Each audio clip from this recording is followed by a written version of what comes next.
Yes, I'm ready. If everybody else ready, then let's go.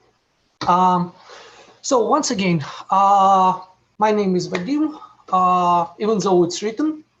Oops, excuse me.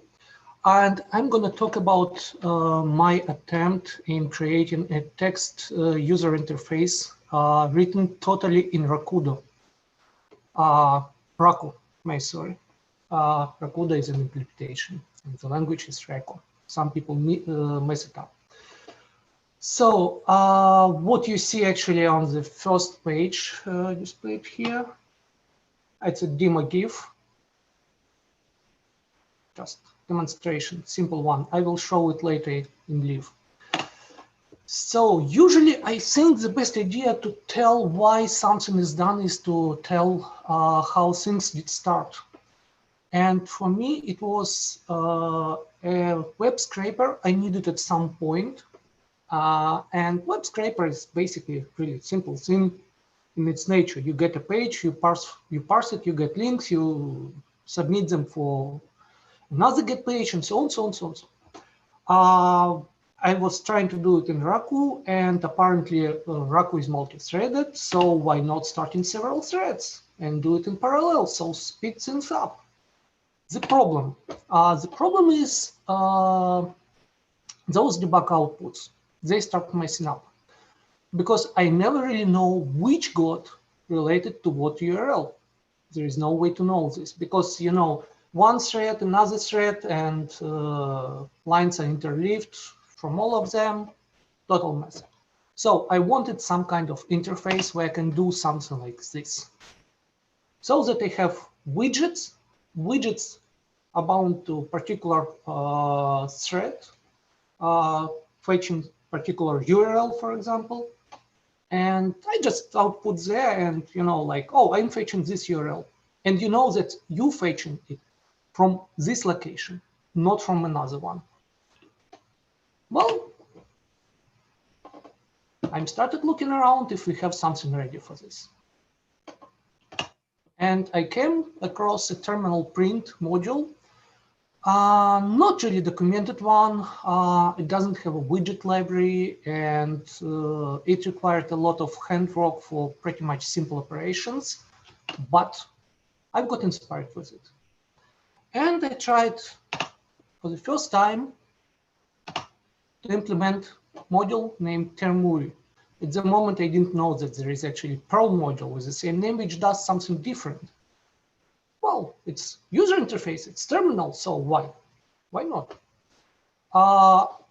Terminal print has own widget. It's not complete, I think, but well, it do something. So I inherited from terminal print widget.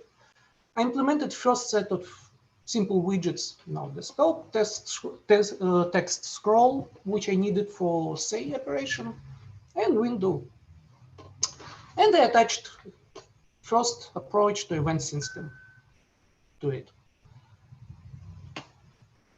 And there was my first application. It still works. And it looked like this. So basic, you know, text scroll with output. It demonstrates the thing which I kept for always. It demonstrates transparency of a cell on the screen. So it was the first one.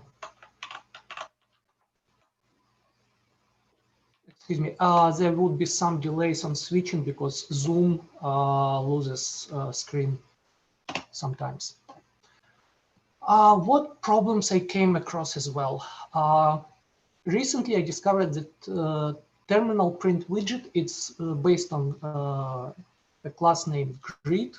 It's a low-level drawing class in terminal print. And grids are protected with all monitors module, which means a kind of global lock on them. And I wanted full concurrency, really full, without limitations. So I didn't really like it. Also, grid itself has certain limitations, which I also didn't like. And I wanted something more. I tried to submit a couple of pull requests to terminal print module. But what I needed, it was in contradiction to what developers of terminal print seen in their mind. So it's like, you know, it's really not bad. They want something else than I want. That's okay. But another thing which finally, you know, like made me, wow, no, I have to do something different, is that when I rely on third-party code in my low-level operations, it's not always possible to do what I need, exactly what I need. So I was limited in my flexibility. And I decided, well, I go my own way. And December 9, 2019, it's the first commit to Vikna project. The name Vikna actually comes from Ukrainian word Vikna, which actually means exactly windows. So what we have is textual windows here. The name I choose because it's short, unique, energetic, and well, also it's just single word. It's not two words. I mean, in module name. So it's easier to type. Like Vikna event, it's easier than term UI event. And I got rid of terminal print grids, and then I implemented my own low-level drawing primitive named canvas. And most importantly, I kept the idea of having everything been written in Raku from ground up. So canvas, though mostly consisting of MQP ops for performance, it's still pure Raku. There is no C code, there is no Rust code. That's pure Raku, remember it. So it's not eventually that fast as we might want it, but it's much faster, much faster than some people think of Rakuda capabilities for now. Okay, Vikna is based on several principles. The first one is the principle which I started with, and you saw it in the first example of web scraper. I call it kick and go or cue ball principle. It means that if you need to do something, you tell the framework to do it and you forget about it. Just change this label text and the framework does the rest for you. You don't care. Everything would be done automatically. Most of it. Yes, of course, it's not always possible to be done this way. People need sometimes, you know, like more specific things, blah, blah, blah, different kind of situation. But primitives, simple operations must be simple, primitive, easy. You just tell it to do it. Responsive event handling, it's about handling events. So if you got an event on your hands, don't do it long, do it quick. If you can do it quick, if your code requires you know, a long run to handle some kind of event, spawn a thread and do your job in that thread, and then use the result of your job some other way. Because we must always remember that we have a user, and we must not irritate the user with waiting times. We must be responsive. Another principle. Yesterday, Steve Lemberg had a talk about parallel processing, data processing in Raku, and I made a comment about Rakuda in particular, actually able of managing threads in a way that if your code started in one thread and then it went into some kind of a waiting operation and give up its resources back to the thread pool, thread scheduler, it's possible that thread ID would change because Raku manipulates with threads. It can reallocate some code from one thread to another thread if it's necessary.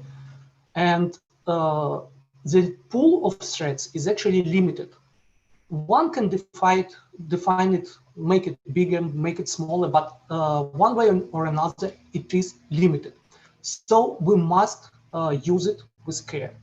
And so if there are any blocking operation, like you need a lock, you better don't. Find another way to do it without a lock. Or if you eventually need a lock, desperately need it, do it quick.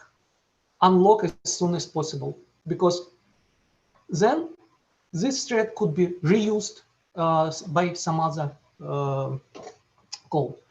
Why is this important? I'll get back to it later. Features. The most interesting features I was interested in implementing.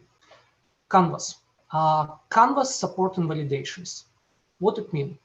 When you draw on canvas, one approach is to, and terminologically, drawing and imprinting, I have two words for myself, because it's textual interface. Drawing, it's the same as imprinting into canvas something, because we draw with symbols. So we can imprint at any place on canvas. And we can take an approach that what we imprint is always there, but we can take another approach. And this one I like more. I introduced invalidations. Many people who worked with user interfaces know what it is. It's an area within which you are allowed to draw. Everything that falls outside of this area won't end up on your canvas. So this, first of all, it's performance effective. If you don't need to update the whole canvas, you update just a little part of it, and it's much faster. And also, in many situations, it simplifies user drawing, because it's often not necessary to care where you're gonna be actually drawing eventually. You can draw everything, but what must not be drawn can be just thrown away clearly. I like invalidations. Those are pretty much hard to work with sometimes. Okay. Well, layered structure is apparent, but still I had to mention it. I really implemented clear layers within the framework, like the layer driver, like layer to deal with operating system, input, output, some additional event sources, stuff like that. Application, which does link together low level and widgets. Desktop apparently use application, or application use desktop. They actually, each use each other, and widgets on top of it all. Simple. And this feature, it's probably one of the best ones I like. It wasn't me who invented it. The feature existed, and I learned it from Perl graphical user interface project named Prima, which is still being developed and supported. And it makes object initialization extremely flexible, really extremely flexible. What's the point? When we create an object, we call a constructor, and we pass a set of named parameters to it. And this set I call profile. Prima also calls it profile. I have three different profiles. The default one is the one which is defined by a class itself. And not only the class, we have classes, we have roles. Our class can consume roles, inherit from classes, which consumes another roles and stuff like that. And each type object in this MRO order, inheritance order, can participate in building the default profile. Each one can define its own default profile.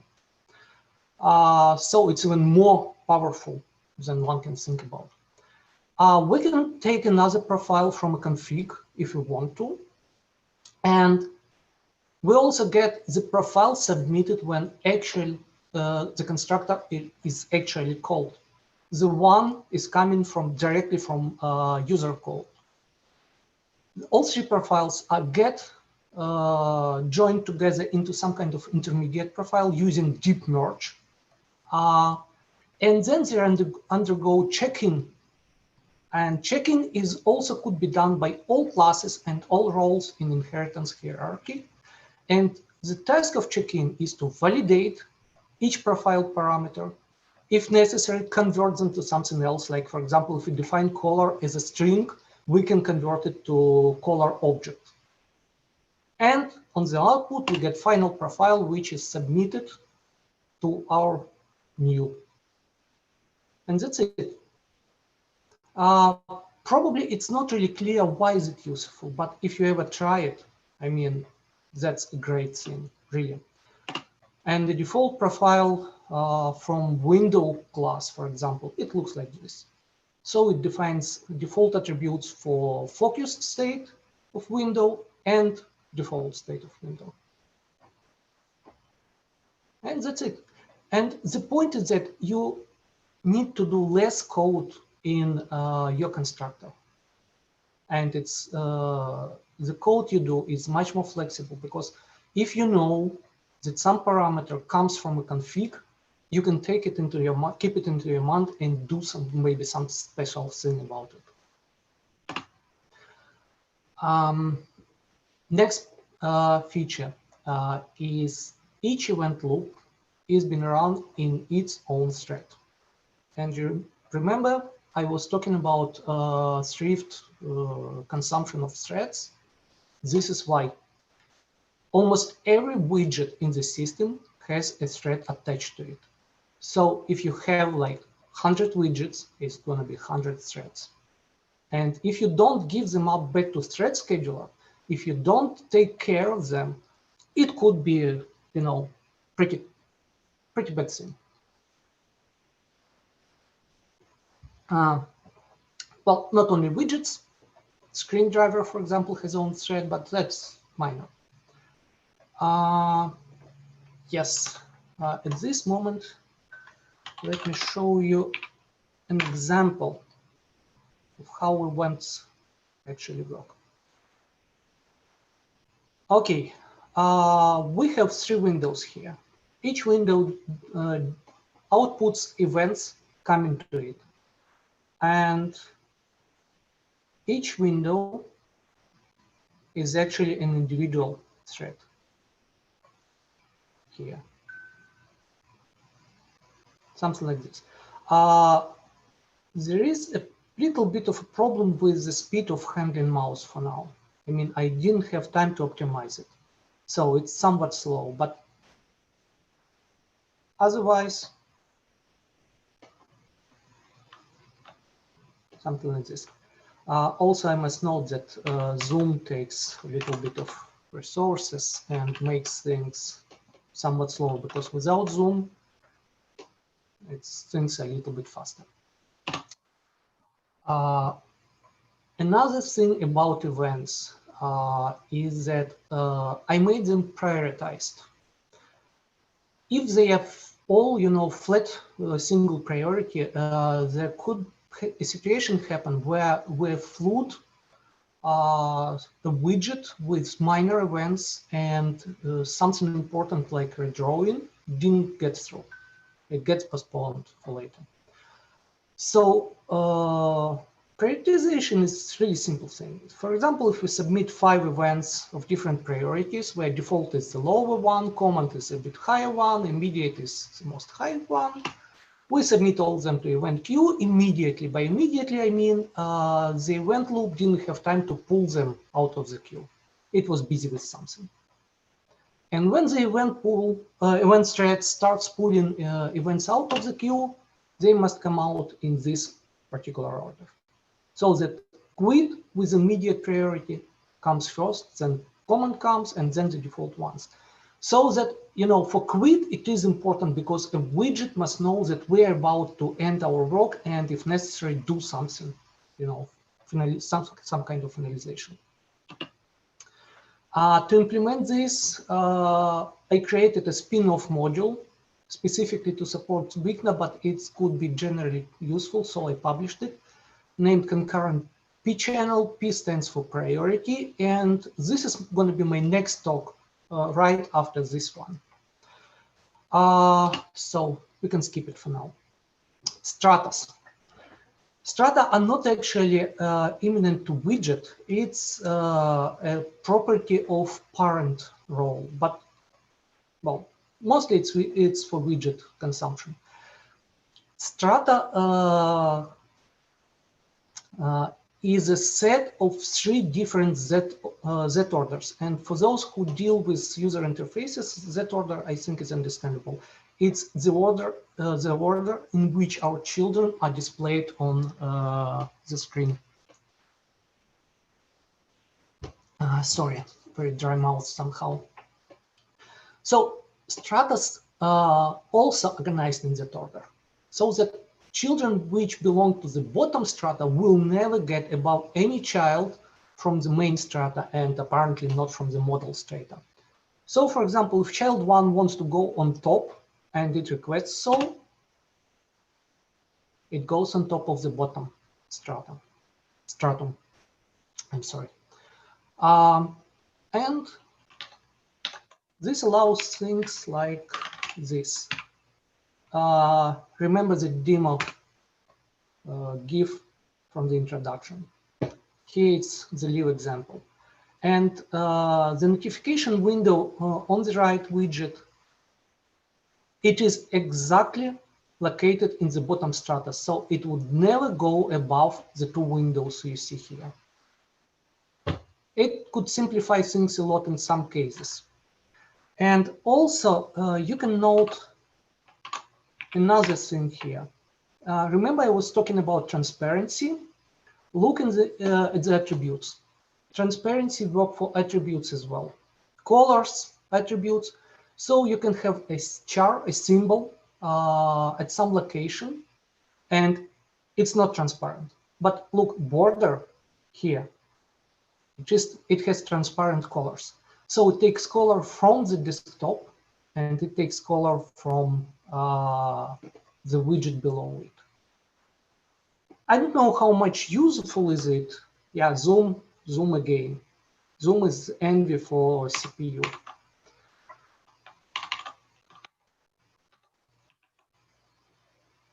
Okay, so I don't know how much useful is this transparency thing, but you know, it helps me in some situations. Okay, done with stratas. Now the most interesting thing, having all this in mind, let's talk about the way Vikna implements drawing, actually, how a widget displays itself on the screen. I've done so by propagating widget content, in particular canvas, with invalidations. The content gets propagated from widget to parent, eventually to desktop, and desktop sends it to the screen. So here we have a widget with invalidations. We have parent widget, we submit to parent widget, everything fine, and then we remember that widget actually parent as well. It's likely to have children, and children submit to widget as well. So we have children canvas on our hands, we have children invalidations, we have our own canvas and our own invalidations, and we have to do something about it. And what I do about it is that I introduce an intermediate canvas object, which I call imprinted canvas, meaning that everything is imprinted already in it. That's why P here. And I put all the invalidations I know about into this intermediate object. Then I apply all children canvas in that order. I imprint them into canvas. And the fine thing is that even though children canvas are submitted in full, with invalidations, only the necessary subparts of them gets imprinted. So we get updates, as little updates as necessary. Then we submit our own canvas. And this merged canvas object, we eventually submit to parent widget together with all the invalidations we used to build it. And we clear now. It's now not our responsibility, it's responsibility of the parent to do something about it. And the process, yeah, sorry, I call this process, yeah,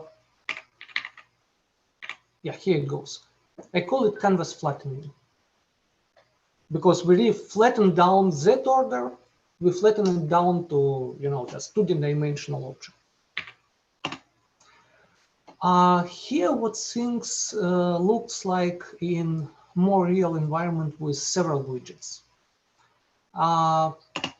First widget submits to the parent, and parent starts updating itself. The process is not really fast. Meanwhile, two other widgets submit themselves to the parent, but parent is busy now. It cannot do any update. It's because, okay, later, doesn't matter. So what it does, it stashes those two new canvas for later processing. And it continues.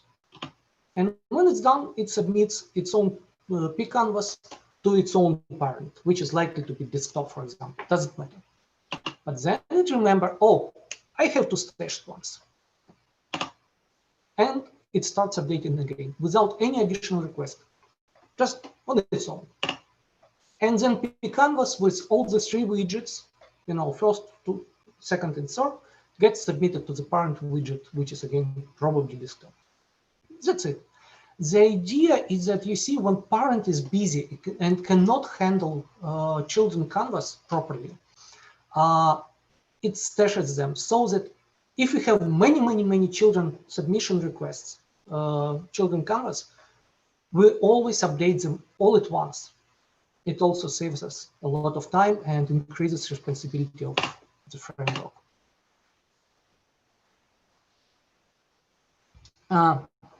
When I was starting this section, I thought I would tell about more problems I encountered, but actually the only one really worth sharing.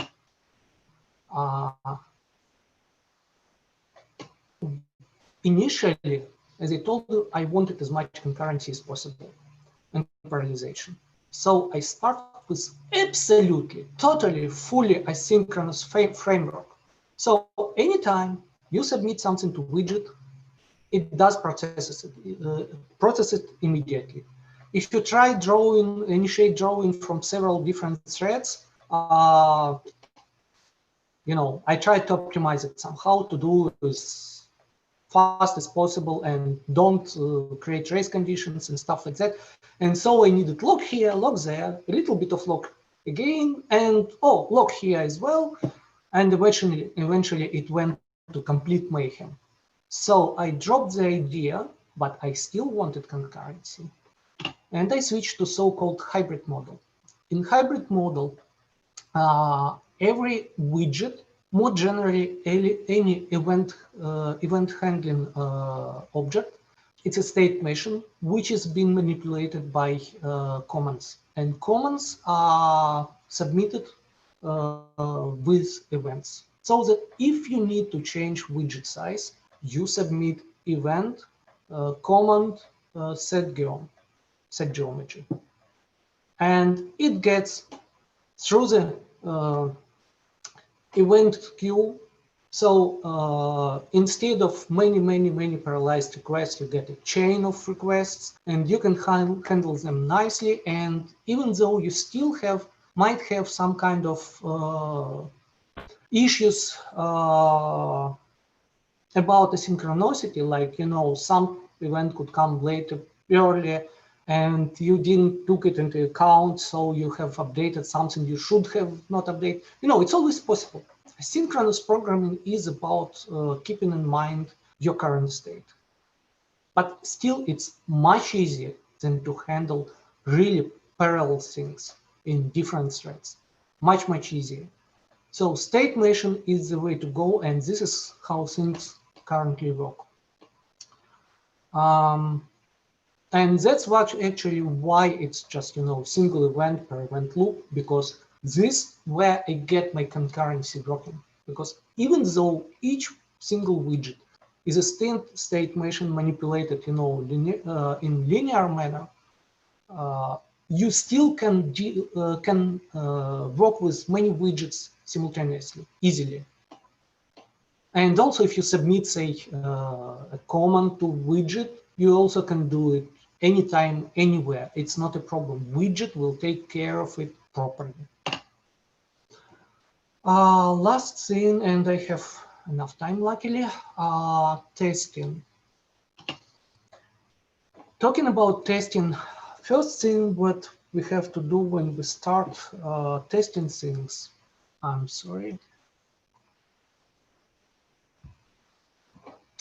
we have to define to ourselves what exactly we are testing.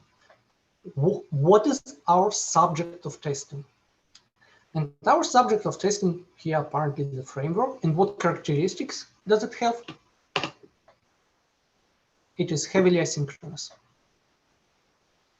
And that's it. That's the only thing which is really important about it, because all other things, all of us more or less know about. But asynchronicity we have to take into account. For example, let's take a simple system of a widget, desktop, and screen. And widget gets updated and it needs to redraw. As I told previously, a redraw is initiated with a special event command. And this is the chain of events which takes place when we redraw. And looking at this chain of events, the thing I must note, for example, this event here and this event here, the situation is so that we cannot be sure when exactly they are gonna arrive to us. Event updated, it's the event a widget gets when its canvas got flattened by the parent. So that widget knows that it is now reflected, its latest state is reflected on the parent. But we never know when parent are gonna done this work, because it could be busy for any reason. And therefore, updated could come back anytime. And if we're gonna test for this event, we need a way to know how to bind this updated event to save this redrawn event or to this comment event.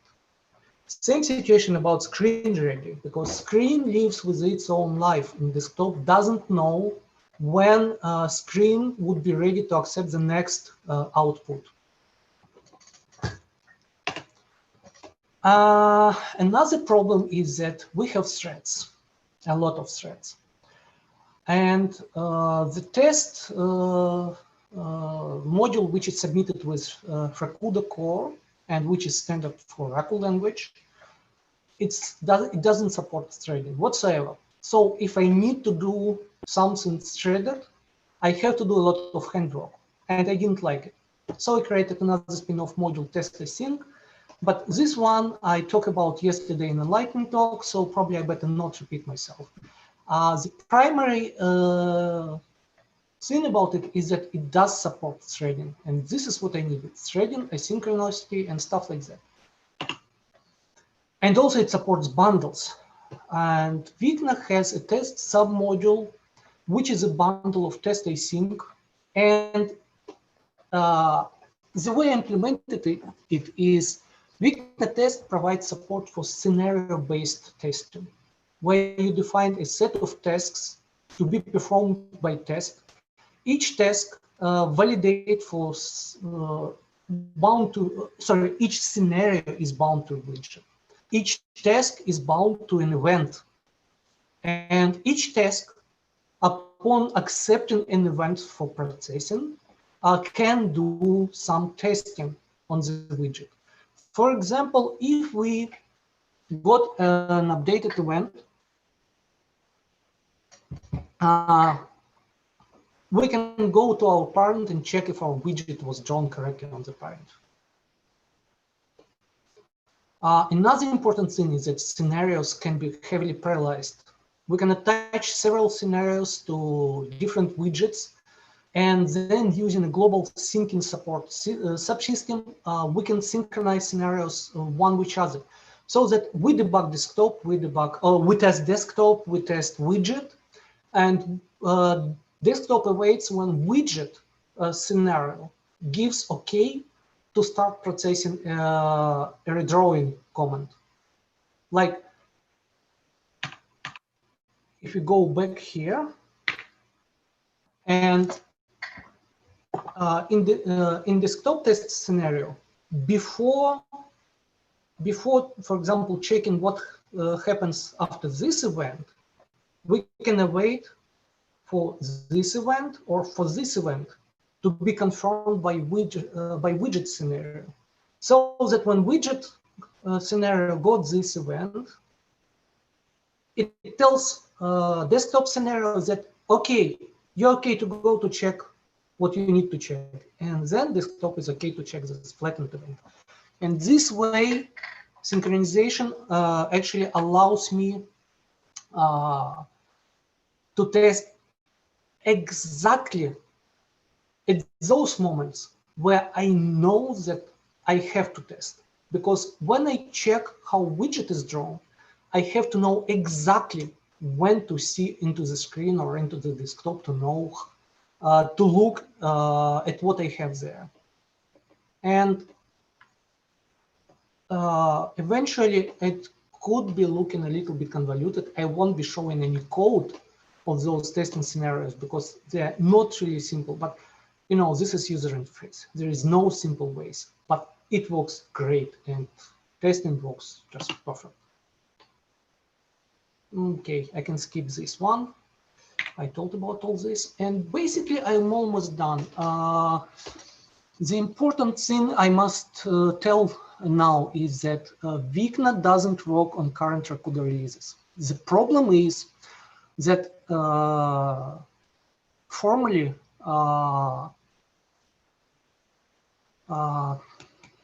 routine dispatching in Raku didn't work in full, meaning that dispatching wasn't chaining. What it means? For example, we have a class and we have a method in the class. We have a child class and we override our parents method. I'm sorry. And we override it with a multi-dispatch method. And the problem is that when our multi-dispatch is exhausted and it tries to dispatch further, in normal situation, it should dispatch the parent method, but it doesn't happen automatically. In best, you can do it manually by dispatching directly using a fully qualified name. I mean, using parent type object name. And I needed this badly. So I got some time, quite some time, to get things fixed. And I done it. I got dispatching work properly. But the problem is the way I implemented it, it had some performance impact. And overall, Raku was about 20–30% slower. And it definitely wasn't good. But the thing I'm proud about is that it actually pushed Jonathan Worthington to implement a fully redesigned dispatching subsystem, which is going to be extremely great thing in which going to have a great impact on Raku performance overall in best way. So, I mean, even though I didn't succeed completely, but it had a good outcome. And yeah, I'm sorry, it's written, but I didn't tell about it. So if anyone wants to try Vikna, for now, there is a vdispatchers branch on Rakuda, in Rakuda repository, which contains my fix for dispatching, and Vikna works with this branch pretty well. This is the one I run for myself now. And yes, this is rainbow time. But before I start with rainbow, let me show you two other things.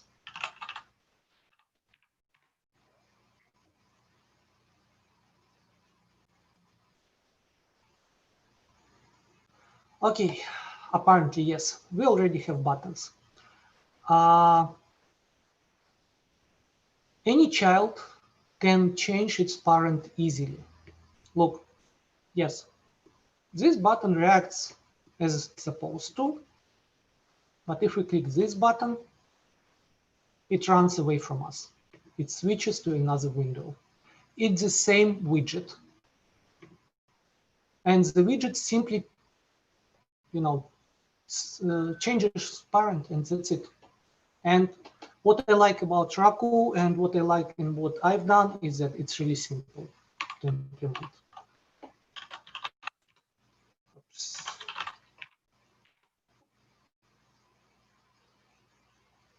Okay, another mandatory widget is input lines. So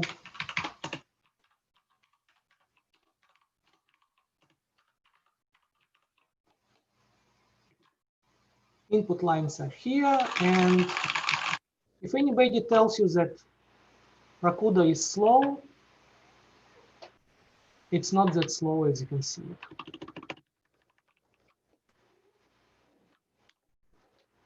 And now, another interesting thing, which also demonstrates the real state of performance with Vikna and Rakuda for now. As I told you, everything is fully asynchronous, parallelized, and all this kind of stuff. In fully asynchronous environment, it's really not easy to have things synchronized, especially when drawing. And I needed to take special measures to implement synchronous drawing for Windows. And okay, yeah, it's not gonna be fast because it's Zoom, but yeah. And this demo, this example, it shows synchronization as it works, because I have here about 200 labels with individual background colors. And those labels are getting updated synchronously. And even though each label is confident that it does it asynchronously, but eventually on the parent, update happens atomically. So you see switching is like this. Okay, and one more loop.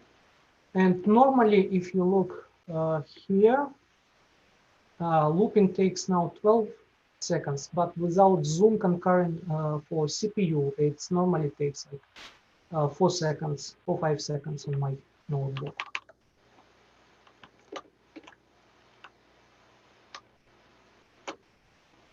Okay, so I'm basically done. And if there are any questions, I would gladly answer them.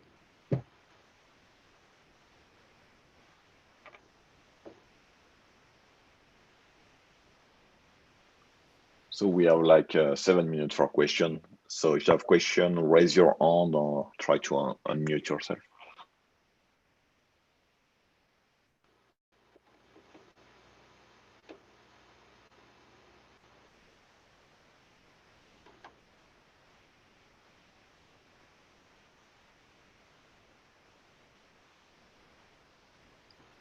Hello, this is Brian. I have a question. This looks like a fantastic interface. I'm looking forward to trying it out. I'm just wondering if there's any possible way to do any kind of manipulations to try it on the existing Raku without using the fork. Not yet. Not until Jonathan submits its own work on dispatchers. I tried to get around the issue. I tried to find a way, but unfortunately, it doesn't work. Vikna is one of the most complicated construction from inside. Implemented in Raku is of those I know about. I mean, I have pretty complicated relations between, for example, widget. It's window. It's a widget. It does focusable. It does something else, and all those complicated inheritance. And at some points, I need stop handing on of an event, catch all the events, process them, and only then resubmit to a parent class. at this moment, it's a barrier switching from a plain methods, a plain routine, to a multi-dispatch routine. And because this moment it doesn't work in current Raku, things breaks. So unfortunately, it's the way it is now. And in this case, I written it in the description to my talk, but I didn't tell about it. In either way, Vikna is incomplete, deeply incomplete. For now, it's more of a proof of concept, showing that things are possible, and Raku can do this kind of thing. Really can. Cool. So unfortunately, there is no good news here.